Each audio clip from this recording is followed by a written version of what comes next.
Alex Verner was an incredible daughter. She was an incredible sister. She was an incredible athlete. She was an incredible leader. She was an incredible person. And her legacy is going to be able to be lived forever through the efforts of her family moving forward from today. No one will ever forget the legacy of Alex Verner, ever.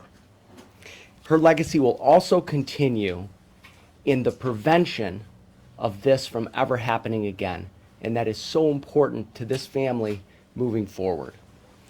And that is not possible without the efforts of MSU to work with the family in an effort to continue to support them moving forward.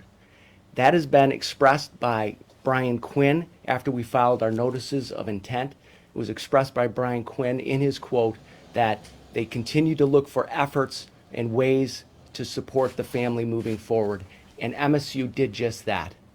MSU did the right thing. They stepped up and they committed to supporting this family moving forward so that the legacy of Alex Verner will never be forgotten and that she can act as a lightning rod for change to prevent this from ever happening to anyone again, not only on the campus of MSU, but anywhere in the state of Michigan ever again.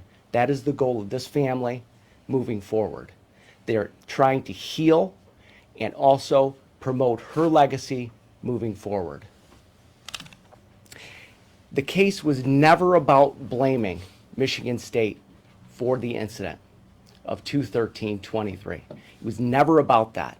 It was about promoting the legacy of Alex Verner. This family will preserve her legacy forever in various initiatives moving forward.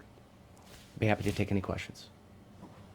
Condolences to the family for your loss. Can you elaborate on what ways, scholarship perhaps, or how will you generate the awareness you hope to seek from this? Well, through scholarship efforts, even before this settlement took place, the Verner family had already established fundraising and various efforts through, I think, Clawson schools, right? Yeah. Through Clawson, and there's already scholarships that have been established prior to this settlement, and this settlement will be able to help them superfund a lot of these scholarship opportunities. Alex was a great athlete. I anticipate future athletic events moving forward and other various initiatives. It's a great question, and I'm a lifelong Clawsonite. TJ and Charlotte graduated from Clawson. Alex graduated from Clawson. The city of Clawson has been amazing to us. They picked us up at our lowest point, and they really helped us through this. As a family, we are still trying to heal. It has been a very difficult 10 months. It was only 10 months ago, a few days ago. Clawson has started an AV24 scholarship fund. It's an AV24 committee. AV is Alex Verner. 24 was one of her sports numbers.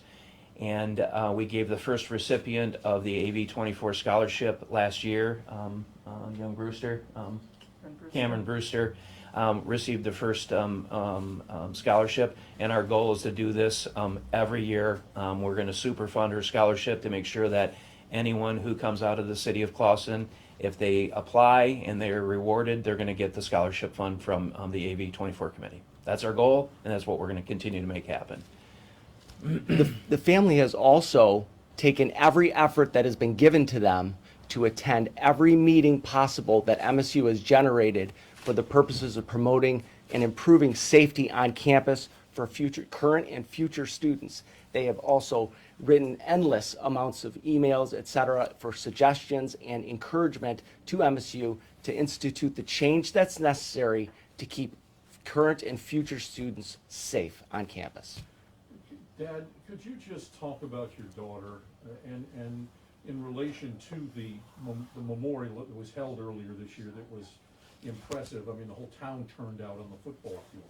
Can you talk about her and about the support the community has given to you and your family and what all of this means to you and your family today? So I touched on it a little bit earlier. Clawson was amazing, and you talked about the memorials that took place in February. I don't know how any of us, the four of us, are here without the support of Clawson. My daughter and my daughters and my son are amazing kids. Nancy and I have been blessed that we've got such a tight-knit community and a wonderful family. Clausen helped us heal. The saying in Clausen is awesome. If you're not from Clausen, you don't understand it. Everybody knows everybody. Everyone knows your business. Everyone knows what's going on. And when we were at our lowest point, they picked us up and took care of us. And Nancy and I, TJ and Charlotte, were indebted to them because they were so gracious to us.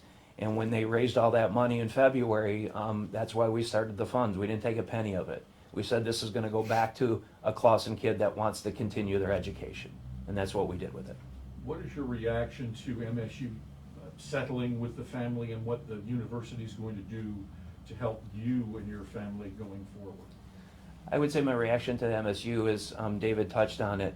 Nancy and I are on several committees right now, and it's repurposing of Berkey Hall. It is the continuing of the security and making the security measurement at MSU to be better. Obviously, there were some issues that occurred when on February 13th that we're dedicated to make sure that there's changes. One of the things that Nancy and I are going to continue to do is make sure that anyone who commits a crime with a gun is held accountable. That is the biggest thing that we need to focus on. So we're going to continue to do these things to make, one, MSU safer for kids that go there, staff and students, and then also try to help with some of the gun reform. To that end, with the focus on gun reform, not taking guns away from people, but if you are charged with a gun crime, Correct. it is the goal of Ted, and he has spoken to prosecutors throughout the state of Michigan to make that person plead guilty to a gun crime such that they can never have a gun again. And that is important because that is what happened in this case. Yep. And if the gun would never have been given back to the individual, then this never would have happened. So one of our goals for Ted is to institute change in that regard. Yes. When you talk about change, you've gone to great lengths to not blame MSU in your release and today. I'm curious twofold. It sounds like what you're talking about is gun reform and maybe getting politically active in Lansing with lawmakers versus something about Michigan State. Is there anything in regard to the university as far as what occurred, safety processes, et cetera, that you would like to see changed having looked back on this? You don't fault them, quote unquote, yes? No, I'm not going to say yes or no to that. I'm going to say that we are continuing with MSU and to make sure that as we move forward, that things that may have not worked well on February 13th are going to work better. There's a lot of things with the audio. There's a lot of things with the messaging, security in the buildings. There's things that can be done better. And then we're working with MSU to make that. So again, if someone wants to go to MSU and we had the biggest struggles, and it's not just MSU, it's a lot of other schools. It happened to be MSU's where our daughter lost her life. And so we're just trying to make that safer for kids when they go and staff that are working there. How much of this, and I don't mean to be insensitive in asking it this way, but how much of this is wrong place, wrong time, could happen anywhere in our society today, versus constructive changes you hope could prevent something like this at MSU and elsewhere? Well, I would say both. I agree with Nancy. Wrong place, wrong time. The person that took my daughter's life should have never been on the street. So that if you remove that element, my daughter's walking and I'm not in front of any of you right now. So that's why, again, holding people accountable that commit a crime in Michigan with a gun is what needs to be done. Are there things that could have been done differently? Could doors be locked? Could security measures be different? Sure, we can do it in every building here in the United States. Our goal is to make it safer as we move forward, make an impact.